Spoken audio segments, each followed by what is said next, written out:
Placement हम states देखें तो हम्म 2023-25 जो बैच था हम्म। उसमें जो हमारा हाईएस्ट पैकेज था वो आपका एलपीए था डोमेस्टिक, और जो अच्छा, इंटरनेशनल पैकेज था वो आपका 6 लाख था। तो अभी नियम की फीस क्या लग रही है? कई बार बच्चा एक मन में थॉट बना लेता है कि बस प्राइवेट कंपनी आनी है, लेकिन राइट कई ऐसी भी ऑर्गेनाइजेशंस आती हैं जिसके लिए आदमी 4-4 साल पढ़ाई करता है अलग से राइट। कई जगहों पे रह के। जीडी में ज्यादातर वही टॉपिक आएगा जो आपका जो करंट करंट वर्ल्ड में चल। चल रहा है। इसमें जो आपका कैट परसेंटाइल होता है इसका वेटेज 51% होता है, आपको जो अच्छा। लास्ट में जो मार्कशीट बनती है। हम्म। और जो 49% है वो आपका जीडी, पीआई, और इसके बाद आपका रिटर्न एबिलिटी टेस्ट होता है। तो इंटर्नशिप पे देखने के बाद तब हमको समझ आएगा कि हमको फील्ड वर्क में ज्यादा मजा आ रहा है या ऑफिस वर्क में ज्यादा मजा आ रहा है या एमएलगेशन में ज्यादा मजा आ रहा है कॉलेज। ओके। तो ये सब करने के बाद हम डिसाइड करेंगे। Hi everyone, welcome back to video. So guys, हमारे साथ हैं अभी नियाम के दो स्टूडेंट, अंश सक्सेना और ईशान मिश्रा। तो दोस्तों, जो हम सीरीज अभी चैनल पे चला रहे हैं, आपने देखा होगा कि हम बाकी कॉलेजेस हम कैंपस में जाकर आपके लिए वीडियोस बनाएं, लेकिन नियाम का भी प्लान था कि हम कैंपस में जाके वीडियो शूट करेंगे। लेकिन प्रॉब्लम ये आ गई कि बच्चों के सेंड ऑफ हो गए सेकेंडरी वालों के, और अभी फर्स्ट ईयर के बच्चे इंटर्नशिप में हैं, तो ये लोग अभी इंटर्नशिप की जगह से अपना ज्वाइनिंग कर रहे हैं। So thank you so much अंश और ईशान, आपने ज्वाइन किया। तो इस वीडियो का पर्पज है, जैसा हमने बाकी कॉलेजेस के बारे में कवर किया कि अभी के टाइम पे क्या कट ऑफ करा जा रहा है, और नियाम भी काफी टाइम से अच्छा परफॉर्मेंस करते हुए आ रहा है। बाकी कॉलेजेस में जो जो लोग टारगेट करते हैं नॉर्थ इंडिया में, खास करके बच्चे नियाम को प्रेफरेंस देते हैं जिनको एबीएम वगैरह करना है। और नियाम ने हाल ही में 2 नए कोर्सेज भी ऐड किए हैं, उसके बारे में आपको जानकारी मिलेगा, क्या कट ऑफ वगैरह जा रहा है, अभी कितनी फीस है, और ये अभी फर्स्ट ईयर में है, तो आपको पूरा जीडीपी का एक्सपीरियंस आपको बताएंगे कि भाई इनका कैसा रहा था। ठीक है, तो स्टार्ट करेंगे। सबसे पहले वेलकम है आप दोनों जन का। शॉर्ट इंट्रोडक्शन जानना चाहेंगे, यूजी वगैरह कहाँ से किया था आपने, और कितने परसेंटाइल पे आपको एडमिशन मिला नियाम में, और नियाम ही क्यों आपने चुना rather than other colleges. So yeah, hello everyone. I'm Manish Saxena from Agra, Uttar Pradesh. I've completed BSc Honors Agriculture from Banda University of Agriculture and Technology, Banda, Uttar Pradesh in 2025. In 2025, along with my studies in undergraduation, I've also studied for CAT and secured 81 percentile. And now I'm currently studying in Chaudhary Charan Singh National Institute of Agricultural Marketing in Jaipur, Rajasthan, that we known as NIAM. Great. And Ishan? Hi Vimal. So first of all, thank you very much for inviting us. So talking about me, I am Ishan Mishra. I have completed BTech Food Technology and Management from National Institute of Food Technology, Entrepreneurship and Management, NIFTEM Kundli, Haryana in 2024.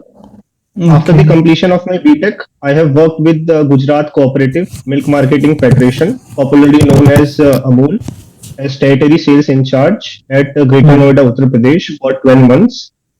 And after that, I have given the CAT examination in which I have secured the percentile of 80, and I landed up here at CCS NIAM Jaipur. Nice. So काफ़ी अच्छी profile लगी आपके ईशान, आपने 12 month का experience भी लिया हुआ है। आपको सबसे पहले ये बताइए कि नियाम के बारे में पता कैसे चला, और कब मूड बनाया कि आपको जॉब स्विच करना चाहिए, फिर अपनी हाई स्टडी कंप्लीट करनी चाहिए, आप दोनों से जानना चाहूँगा। तो जैसे कि जो मैंने अपना बीटेक है वो फूड टेक्नोलॉजी एंड मैनेजमेंट से किया था। सो उसी के टाइम पे मतलब हमारे मैनेजमेंट कोर्सेज भी थे, तो मेरा जो इंक्लिनेशन था वो थोड़ा मैनेजमेंट साइड में था। ओके। एंड माय जो job was also territory sales incharge. So उसके बाद मैंने ये सोचा कि इस प्रोफाइल में अगर और इम्प्रूवमेंट करनी है जॉब में, तो उसके लिए एमबीए बहुत नेसेसरी है। So I have searched few of the colleges related to my profile, and I have seen some of your videos as well on YouTube. So उसमें मैंने कुछ लिस्ट बनाई थी नंबर ऑफ कॉलेजेस की, and NIAM was one of them. And I just cracked this and landed up here. Nice. आपका ये motivation था अंश? एक्चुअली सर मैं यूजी के सेकंड ईयर से ही, जब मैंने यूजी स्टार्ट करी फिर मैं सेकंड ईयर में आया, तब से मैंने स्टार्ट करा सोचना कि अब आगे क्या करना है। लेकिन मेरा शुरुआत से टारगेट था कि इतना लंबा एकेडमिक्स में मुझे नहीं रहना, कि पहले एमएससी फिर पीएचडी, और फिर मैंने सोचा कि जो जिस चीज में मैं अच्छा हूँ तो मुझे अपनी स्किल को यूज करना था, क्योंकि मैं सेकंड थर्ड ईयर से डिबेट्स में गया था, नेशनल्स तक मैं डिबेट में भी गया हूँ। तो उसके बाद फिर मेरे को ये पता लगा अपने सीनियर्स से, और भी अच्छे अच्छे कॉलेजेस में, कुछ सीनियर्स आईएम्स में भी थे मेरे यूनिवर्सिटी भी, तो फिर उन्होंने मुझे बताया कि नहीं, तुम्हारी जो स्किल्स हैं उसके लिए तुम एक बहुत अच्छे सूटेबल कैंडिडेट बन सकते हो एमबीए के लिए। तो फिर मैंने सोचा कि चलो ट्राई करते हैं एमबीए। फिर मैं जितना I have dive deep into that particular thing, और उसमें मैंने काफी सारा सर्च किया। इवन जब मेरा कैट क्लियर हो गया था, फिर आपका अपने वो जो टेलीग्राम पे चैनल है, हाँ, वहां पे भी फिर हमने वहां पे भी फिर चीज मैंने देखा, तो मैंने देखा कि बहुत अच्छा है ये कोर्स, और Right. बाकी चीजें आगे देख सकते हैं। तो फिर इसीलिए फिर मैंने जो टॉप कॉलेजेस उनका फॉर्म भरा, and I am now here. नहीं, ठीक है। तो अंश, आपने बताया था कि आपका 81% एडमिशन मिला और कैट में आपका ईशान 80 था, तो it was a good percentile. Like बड़े मतलब नियाम नाम और बैमिकॉम बाकी कॉलेज देखते हैं तो इतना 80 तो आराम से आ जाता है। मैनेज भी कन्वर्ट हुआ है, लेकिन उसके लिए थोड़ा सा अच्छा करना पड़ता है जीडीपीआई में। तो जानना चाहेंगे कि आपका कैसा रहा था जीडीपीआई का एक्सपीरियंस, तो कितने पैनल थे, कैसे क्वेश्चंस आपको देखने को मिले। आपने अगर कोई और कॉलेज अप्लाई किया होगा जीडीपीआई के लिए तो उसका भी एक्सपीरियंस बताइए कि भाई अगर मैंने बैमिकॉम और मैनेज भी दिया लेकिन नियाम का थोड़ा सा ऐसा होता है, अलग होता है, तो कैसा सिनेरियो पूरा रहता है, थोड़ा समझाइए। इसमें जो आपका कैट परसेंटाइल होता है, इसका वेटेज 51% होता है, आपको जो अच्छा। लास्ट में जो मार्कशीट बनती है। हम्म। और जो 49% है वो आपका जीडी, पीआई, और इसके बाद आपका रिटर्न एबिलिटी टेस्ट होता है, ओके। उसके बेसिस पे होता है। इसके अलावा दो चीज इसमें और होती है, एक आपका वर्क एक्सपीरियंस, उसके 5 मार्क्स होते हैं, और एक डाइवर्सिटी फैक्टर होता है, उसके 6 मार्क्स होते हैं। Diversity okay. फैक्टर होगा अगर आप एग्रीकल्चर या एलाइड सेक्टर से हैं, एलाइड साइंस तो आपको उसमें, जी, उसमें आपको पूरे मार्क्स मिलते हैं, 6 मार्क्स मिलते हैं। और Right. उसके बाद अगर आप कोर इंजीनियरिंग के हैं तो उसके आपको मार्क्स नहीं मिलते हैं। और अगर आप वर्क एक्सपीरियंस है आपको, अगर 6 मंथ से लेकर 1 ईयर का, तो उसमें आपको 1 मार्क्स है, और अकॉर्डिंगली आपके 5 मार्क्स होते हैं इसमें टोटल। तो ऐसा नहीं है कि अगर आपके सिर्फ कैट में ज्यादा स्कोर है तो आपका कन्वर्ट हो सकता है, क्योंकि उसका सिर्फ 51% ही है यहाँ पे वेटेज। बाकी इसके अलावा आपका सबसे पहले एक रिटर्न एबिलिटी टेस्ट होता है, उसमें जो टॉपिक्स होते हैं मोस्टली वो एग्रीकल्चर से रिलेटेड ही होते हैं, like AI integration in agriculture, या फिर एपीएमसी मंडी, ओके। ऐसे करके आपके जो टॉपिक्स हैं वो मोस्टली आपके एग्रीकल्चर से रिलेटेड होते हैं। उसके बाद फिर आपका एक जीडी होता है। जीडी में आपके नियरली 10 स्टूडेंट्स होते हैं एक ग्रुप में, 10 to 12 ये आपका हो सकता है। मेरे टाइम पे 10 थे। और इसमें भी जो टॉपिक होता है वो आपका नॉर्मल एग्रीकल्चर से रिलेटेड होता है, जिसमें बच्चे कुछ बोल पाए, क्योंकि वो अच्छा। मेनली यही वहां पे टेस्ट करते हैं कि आपकी कम्युनिकेशन कैसी है, स्किल्स। तो जो टॉपिक्स है वो इतने कॉम्प्लिकेटेड नहीं होते हैं। और उसके बाद फिर आपका पीआई होता है। उस पीआई पैनल में मेरे टाइम पे 3 पैनल, मतलब 3 पैनल का पैनल था वहां पे, जी। और जैसे कि उसमें आपका जो प्रोफाइल होती है, जैसे मैंने एनसीसी वगैरह किया हुआ था स्कूल टाइम पे, जो क्वेश्चंस वगैरह थे वो कुछ एनसीसी वगैरह से रिलेटेड थे, कुछ मेरे वर्क एक्सपीरियंस से रिलेटेड थे। तो आपकी जो जैसी प्रोफाइल होती है उसके अकॉर्डिंगली आपका पीआई में क्वेश्चंस होते हैं। आपका जीडी का टॉपिक क्या था? मेरे जीडी का topic I guess AI integration in agriculture. अच्छा। और जीडी कितने मिनट का चला था आपका, कितने मिनट का देते हैं वो?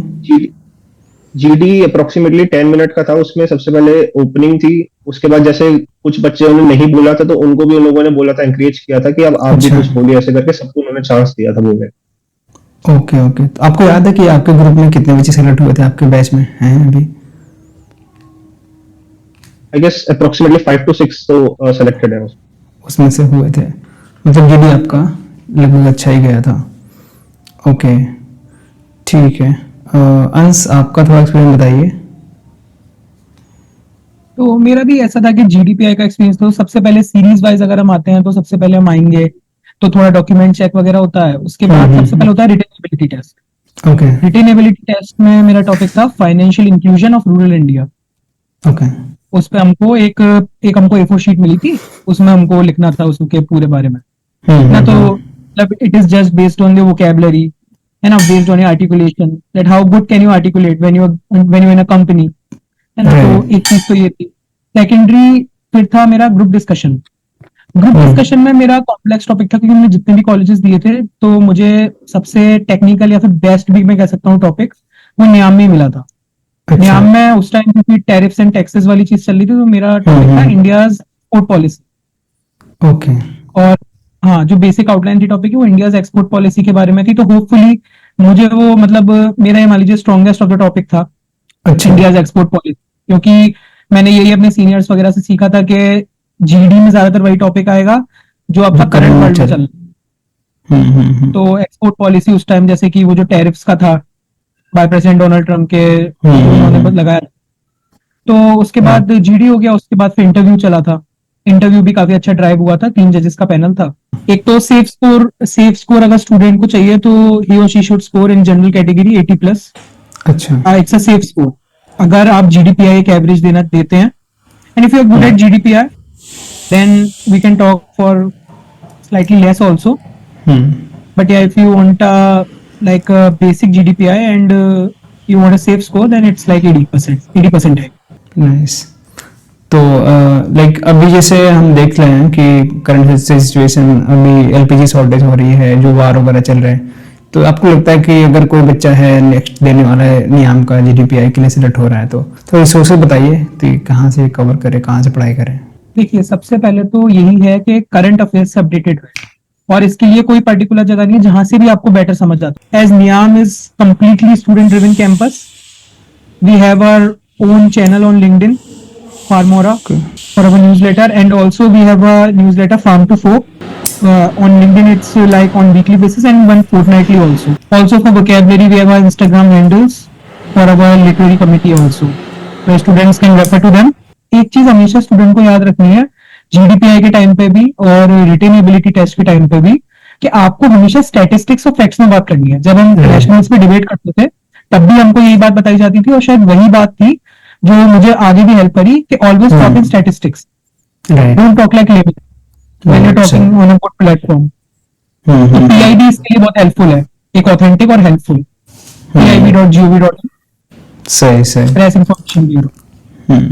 हाँ, ये सब चीजें तो जैसे हम भी मॉक पीआई वगैरह कराते हैं, प्रोग्राम चलाते हैं हम लोग बच्चों के लिए ही, तो अभी भी रनिंग है। जो लोग सोच रहे हैं कि मुझे कॉल आ जाएगा तो आप ज्वाइन भी कर सकते हैं।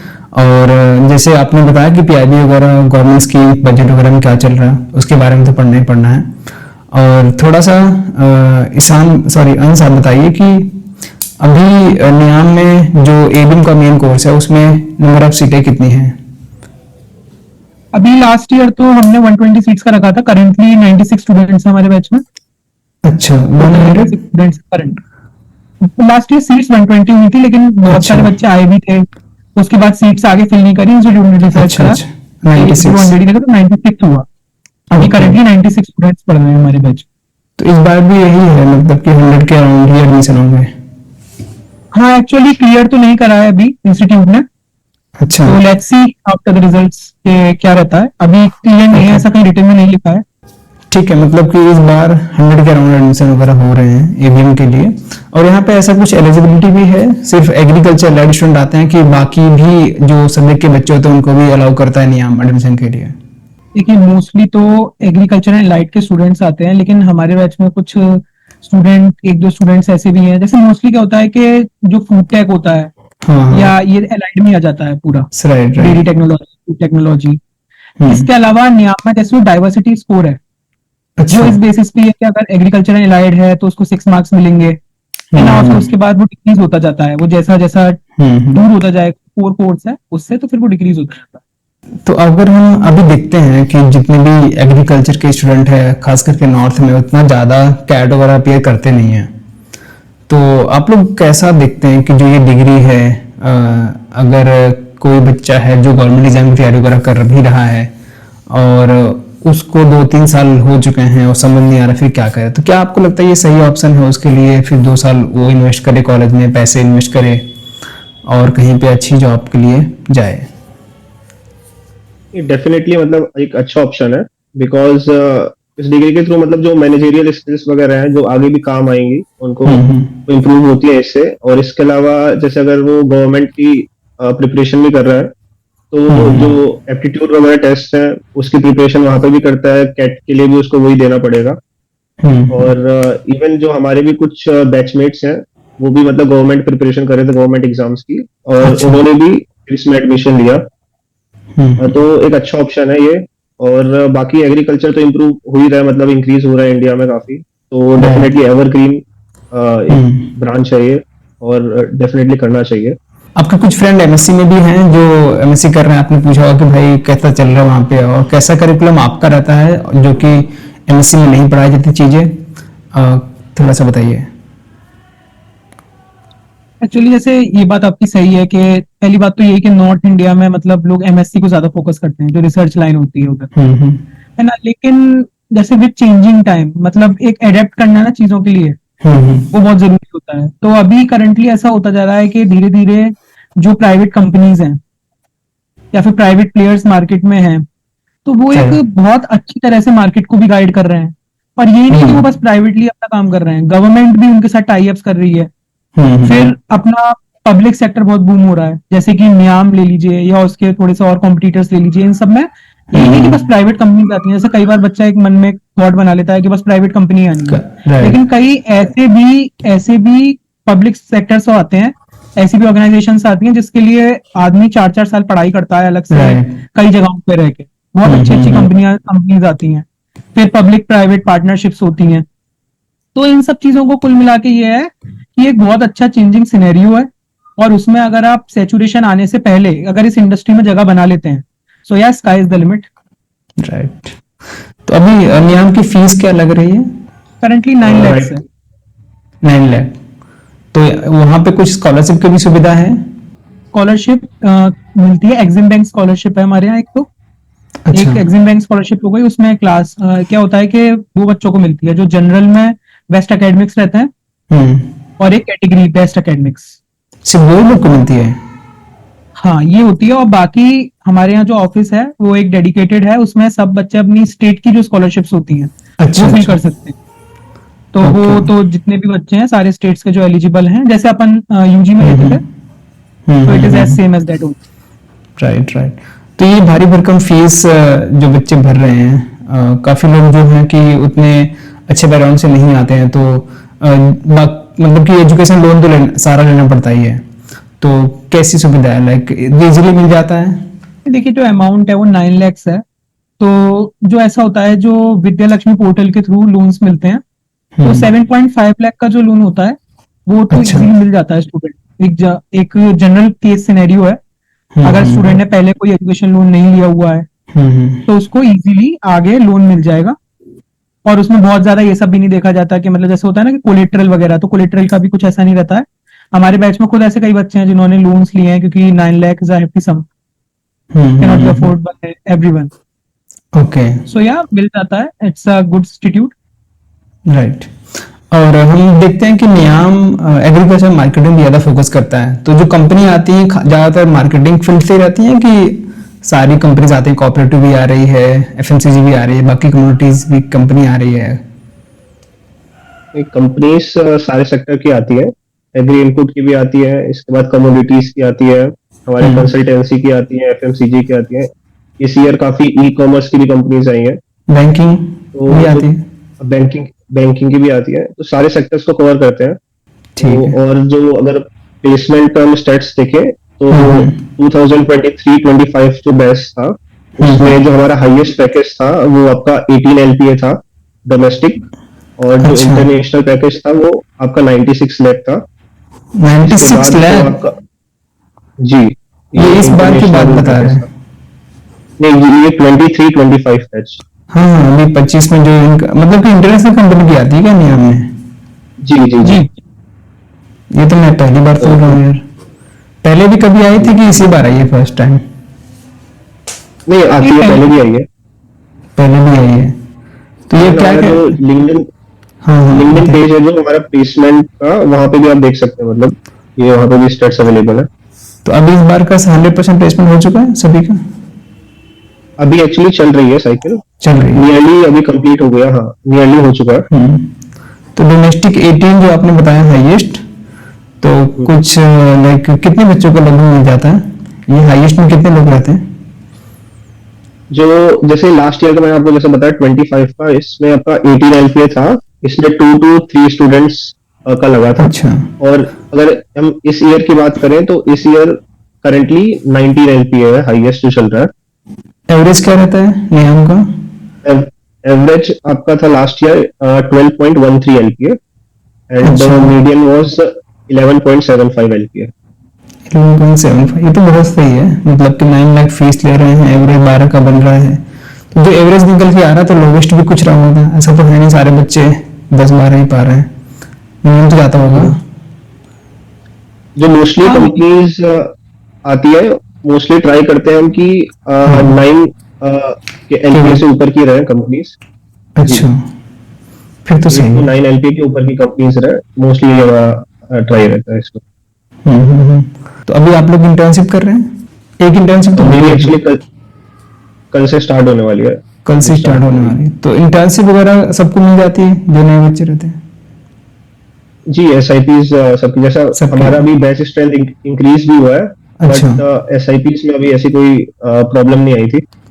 और ये तो स्टाइपेंड वाली आप, रहती है कि फ्री रहती है? जी, नहीं नहीं नहीं, स्टाइपेंड रहता है सबको। अच्छा, तो अब सबके मन चाहे मिल जाते हैं कि कंपनी आ रही है लेना ही है? जो एसआईपी अगर बात करें तो एसआईपी मोस्टली जो स्टूडेंट है वो एक एक्सपोजर के लिए करता अच्छा। है, तो उसका बेसिकली यही रहता है कि हम्म उसको मतलब एक एक्सपीरियंस चाहिए होता है, तो उसमें हम्म। उसका कुछ इतना नहीं रहता कि मेरे को इसी कंपनी में जाना है। बट प्लेसमेंट के टाइम पे उनके पास विलिंगनेस ये रहती है कि हमें इस कंपनी के लिए फिल करना है कि नहीं करना है। अच्छा तो अच्छा। ऐसा नहीं है कि आपको, हाँ, अपने मन के हिसाब से आपको मिल जाता है जैसा आपको चाहिए।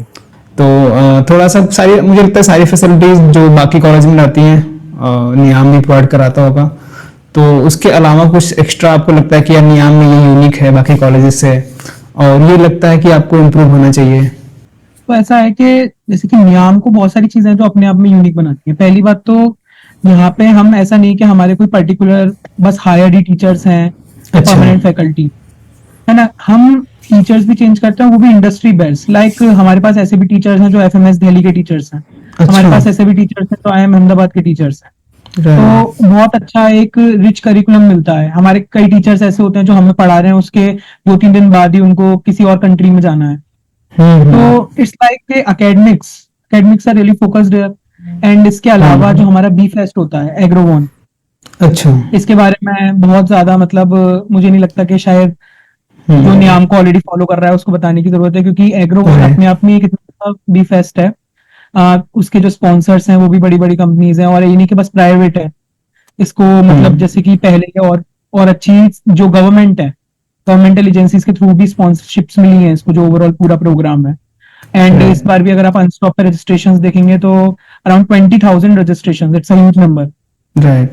For नियाम, great. Because it has a legacy, नियाम has a legacy with in it, because since its inception, and in North India, it's considered as one of the best for right. agriculture and especially for agricultural marketing. Great. So that's सही। why many things are there जो उसको unique बनाती हैं। Diversity आप देख लीजिए, क्योंकि ऐसा होता है कि हम जितने ज्यादा लोगों के साथ रहते हैं, जितने कल्चर्स हमको सीखने को मिलते हैं, जितनी तरह की हमें बातें मिलती है, तो आगे हम उतना अच्छा सर्वाइव कर सकते हैं, not only in industry but also अपनी लाइफ में भी। तो हमारे पास जैसे कि हमारे सीनियर्स भी थे, हमारा भी बैच है 17 स्टेट्स 1 यूनियन टेरिटरी। हाँ, तो एक ऐसा इंस्टीट्यूट है जो ऑटोनोमस है, सेंट्रल गवर्नमेंट ऑफ इंडिया में, ministry of agriculture and farmers welfare के अंडर आता है ये इंस्टीट्यूट। अच्छा। एक बहुत ही अच्छा एलम बेस, 1100 से प्लस एलम बेस, और 2001 से जब जैसे कि जो in today's time hmm. it is like a common thing that many colleges have ABM, but at okay. the time of 2001 and 2002 we were providing it since the very beginning. So the industry leaders in agriculture are from NIAM, the best of the people are from NIAM. The industry heads not only in India but also international in abroad, okay. they are from NIAM. When we're talking about the life at NIAM, it's very good. You can see the videos, like we have a beautiful campus. It's a lush green campus. The city is beautiful, the capital of Rajasthan, right. Jaipur. Not only like you have a mix. It's an amalgamation of like a modern town plus the heritage we have from the earlier times. So yeah, that's these are the things that makes Niam unique. Not only just for the placement, not only just for the personal development of the student, but for overall life and development of an individual. नहीं, जो हमारा mess का menu है वो इसी तरीके से मतलब इन्होंने बनाया है, जो डेवलप किया है कि उसमें नॉन वेज भी होता है, वेज भी होता है, क्योंकि जो मोस्टली जो अच्छा। सदर्न स्टेट से आते हैं उनका नॉन मोस्टली वेज नॉन रहता है। वेज, जी, तो वो भी प्रोवाइड करते हैं। तो मेन्यू ऐसे ही उन्होंने डेवलप किया है कि सारे स्टेट्स के जैसे स्टूडेंट्स आते हैं तो उनको कोई दिक्कत ना हो। और जैसे कि यश ने बोला, जो लाइफ एट नियाम है वो बहुत अच्छी है। Other than this academics and placement, जो को करिकुलर एक्टिविटीज वगैरह होती है वो भी काफी अच्छी होती है। जैसे जो फेस्टिवल्स वगैरह होते हैं, ओणम हो गया, क्रिसमस हो गया, इसके बाद दिवाली, होली, जो सारे फेस्टिवल्स हैं वो भी सेलिब्रेट होते हैं। अदर देन दिस हमारी स्पोर्ट्स की स्पोर्ट्स लीग भी होती है, स्पंदन होता है। उसमें काफी games, indoor indoor games as well as outdoor games competition होता है। इसके अलावा क्रिकेट लीग्स वगैरह भी कंडक्ट होती हैं। तो लाइफ एट नियाम भी बहुत अच्छी है, other than placements and academic. Nice. तो आप लोग का क्या प्लान है, कौन से कंपनीज आप देख रहे हैं, किस तरफ, किस सेक्टर में जाने का प्लान है? अभी तो जैसे कि हम इंटर्नशिप स्टार्ट कर रहे हैं, स्टार्टिंग फॉर इंटर्नशिप्स, तो पहले हम देखेंगे कि अभी हम जिस पर्टिकुलर सेक्टर में इंटर्नशिप कर रहे हैं वो हमको कितना सूट हो रहा है। हम्म। तो इंटर्नशिप पे देखने के बाद तब हमको समझ आएगा कि हमको फील्ड वर्क में ज्यादा मजा आ रहा है या ऑफिस वर्क में ज्यादा मजा आ रहा है या एमएलगेशन में ज्यादा मजा आ रहा है कॉलेज। ओके। तो ये सब करने के बाद हम डिसाइड करेंगे, और जैसे कि एक अच्छा इंस्टीट्यूट है तो हमको अपॉर्चुनिटी सारी मिलेंगी, सारे मिलेंगे। नॉट ओनली प्राइवेट, पब्लिक में भी मिलेंगी। तो इन्हीं सब चीजों से पब्लिक में कौन कौन सी कंपनी आती है, कुछ नाम बता सकते हैं आप? वैसे तो कई सारी कंपनीज आती हैं, लेकिन one of the best companies like NDDB आती है वहां पे? नेशनल डेयरी डेवलपमेंट बोर्ड आता है, एनसीएल आता है, अच्छा, नेशनल कोऑपरेटिव सपोर्ट्स लिमिटेड। पहले सही भी काफी है। आई है, क्रिप्को भी आई है। ओके, फिर तो बहुत सही है। Very good.